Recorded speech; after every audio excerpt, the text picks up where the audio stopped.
Ang COVID-19 pandemic ang naging mitya kung bakit ginawang tambakan ng basura ang ancestral land ng mga Aita sa Subic sa Zambales na itinampok sa eyewitness documentary ni Cara David.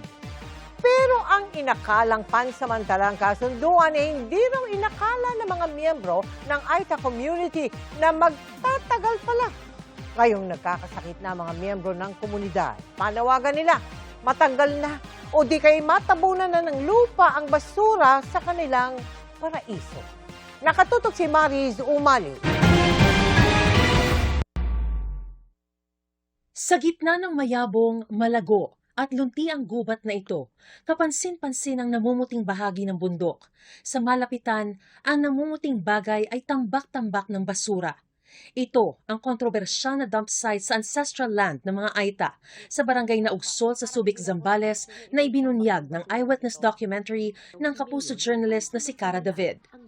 Ayon sa lokal na pamahalaan ng Subic, Zambales, 2022 pa raw nila pinatigil ang operasyon ng dump site dito sa barangay Naugsol. At November 2025 naman daw tuluyang ipinasara ng DENR.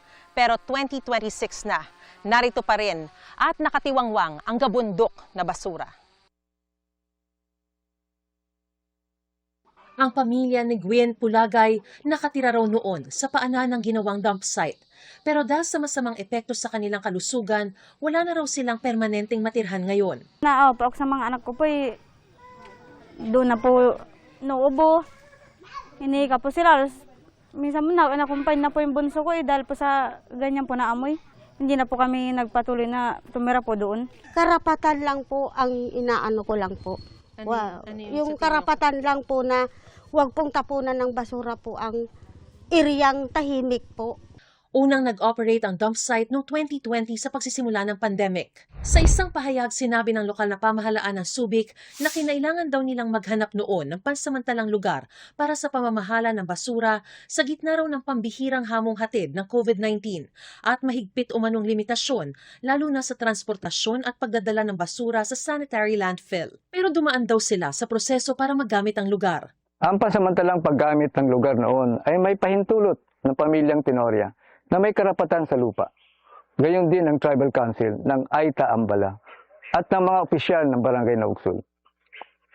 Ang mga basurang naitapon noon ay nasegregate na ng bawat barangay bago din nila sa lugar. Kaya wala naman itong mabahong amoy at hindi na ring pinamumugaran ng mga langaw. Sang-ayon dito ang tribal leaders na nagbigay pahintulot noon sa lokal na pamahalaang gawing dump site ang Barangay Naugsol. Pero hindi raw nila inakalang magtatagal ito. Yung pagpayag po namin, parang pag-concern din po namin sa buong Subic. Kasi buong Subic po yung top na basura po ng buong Subic, yan inilagay dyan. Hindi naman namin po alam na tatagal. Wala kami magagawa kasi doon din po kami nanghihingi po ng tulong po sa kanya. Kumbaga, pansamantala lang po kasi nagkataon na pandemic yun, ma'am. Yun po yung nahingi na tulong ni Mayor. Kinumpirma ng National Commission on Indigenous Peoples o NCIP na bahagi ng ancestral domain ang lupang ginawang dump site at may karapatan sila sa lupang kanilang pag-aari. Pero giit ng NCIP, while we recognize po if na-compel man po ang LGU na doon dalhin yung basura ng kanilang municipality, sana po na-consult po ang aming opisina para nakita po kung pumayag talaga, lalo na yung tribal leaders.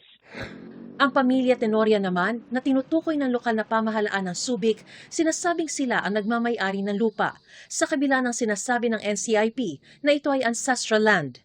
Na ipanalo po namin sa kaso po yun, ma'am. Kasi area po namin, ma'am. Kami po nag-improve, ma'am. Kumbaga, yun yung hinaano lang namin na karapatan na mapayagan ng munisipyo, ma'am. As far as our office is concerned po, wala pong record dito na private property po yan. At covered po yan ng ancestral domain. So, ang community po ang may-ari niyan. Pero sabi ng DENR, kahit may usapan na ang pamahalaang lokal at mga may-ari ng lupa, may tamang panuntunan sa pagkakaroon ng open dump site. Open dumping per se, kahit sa pribadong lupa po yan, or sa lupang pagmamay-ari ng lokal na pamahalaan o ng national government, hindi po pinapayagan ng batas. Tanging hiling na lang ngayon ng mga Aita Ambala, Gusto na po ng mga tribo namin na yung mga basura po dyan ay tanggalin na po dyan. Kung hindi na po kayang tanggalin, napagdesisyonan na po ng buong tribo na tabunan na lang po mama ng lupa. Ayon sa lokal na pamahalaan, unti-unti na nilang pinapatupad ang Safe Closure and Rehabilitation Plan na una na nilang isinumite sa DENR. Unti-unti ring nililinis at inaayos ang dating dam site ayon sa kakayahan at pondong mayroon ang lokal na pamahalaan. Magmula nga po nung nagkaroon po ng order ang DNR. Siyempre po, hindi naman natin po pwedeng hindi susundin yung order. Hanggang sa naglagay na nga kami ng mga bantay dito sa baba para bantayan po kung wala pong makalusot na magtatapon. Mariz Umali, Nakatutok, 24 Oras.